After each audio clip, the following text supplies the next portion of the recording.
তো কোনো ব্যক্তির মালের প্রয়োজন হলে আপনারা অবশ্যই চলে আসতে পারেন দেবগ্রাম ফুটবল ময়দান টোটন সাহার দোকানে, ওরফে মনোরঞ্জন সাহা। তো আমিও চলে এসেছি, আমি এখন মাল কটা নেব, তারপর আবার বাড়ি যাব। বাড়ি গিয়ে হ্যাঁ guys, welcome back to my new blog. তো আজকে চলে যাবো আমাদের সেই প্রিয় শহর দেবগ্রাম। তো দেবগ্রামে কিছু কাজ আছে আমার, মধ্যেখানে মাল আনতে যেতে হবে আর কি।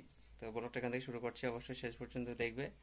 এবং আমি দেবগ্রামে যেখানে যেখানে যাবো অবশ্যই তোমাদের সাথে দেখানোর চেষ্টা করবো। তারপর তো যাই দেবগ্রামের দিকে, তারপর দেখাচ্ছি।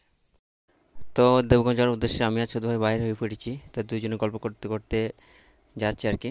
এবং দেবগ্রামে আর 2-3টে জায়গায় যেতে হবে, মানে 2-3টে দোকানে যেতে হবে আর কি। ওখানে মাল নেবো, মাল নেওয়ার পর আরও অনেক কাজ আছে। তাই চলো তোমরা ব্লগটা দেখো শেষ পর্যন্ত, তাহলেই দেখতে হবে।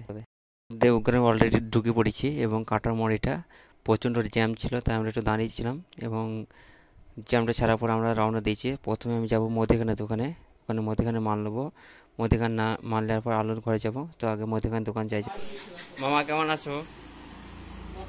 আরাম করছে নাকি? কাকা শরীর খারাপ নাকি আপনার? কি হয়েছে? তোমাদেরই সুখ দিয়েছে গো পুরালে। এসে ফিরে এসির ঘরে বসে আছো।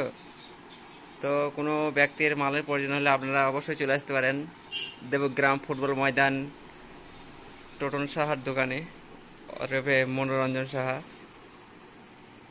তো আমিও চলে এসেছি, আমি এখন মাল কটা নেব, তারপর আবার বাড়ি যাব। বাড়ি গিয়ে তো দোকানে অনেকদিন আসা হয়নি, তাই ফুটিটা নাড়ু কাকা দিল ফ্রিতে। তাই ফুটিটা খাচ্ছে। খাও খাও, ফ্রিতে খাওয়া পাতা খাবা না কেন? এটা ফ্রি, সব ফ্রি আজকে। খাও গো।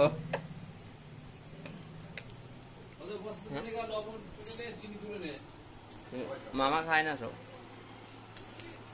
শরীর ভালো আছে কাকা?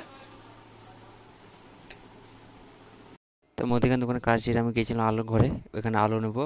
এবং আলুর দামটা গিয়েছিল 550 টাকা বস্তা। তো আলুটা নিয়ে নিই, তারপর তোমার সাথে দেখা। তো বাজারের কাজ কমপ্লিট হয়ে গেছে এবং আমরা বাড়ির দিকে রওনা দিয়েছি। তো বাজারে গিয়েছিলাম মুদিখানার দোকানে, আলুর দোকানে, পেরেকের দোকানে, আরও 3-4টি দোকানে গেছিলাম। তো এখন যাবো আড়ালবেগিতে খরশদ ভাইয়ের ঘরে। তা খরশদ ভাইয়ের ঘরের জায়গা দিয়ে দেখা। এখন খরশদ ভাইয়ের দোকানে চলে এসেছি। ভুট্টু আর খোল পাওয়া যায় এখানে, এখানে পাওয়া যায়, আপনারা যোগাযোগ করবেন না।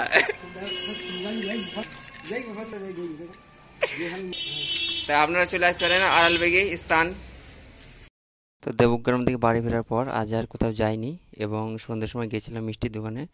ওখানে মিষ্টির দোকান থেকে সিঙ্গারা মিষ্টি নিয়ে এসে সন্ধ্যের সময় এগুলো খাচ্ছি আর কি, খাবো। তাই কি ব্লগটা অবশ্যই দেখবে শেষ পর্যন্ত এবং নতুন হলে আমার চ্যানেলকে সাবস্ক্রাইব করবে। দেখা হচ্ছে একটা নেক্সট ব্লগে।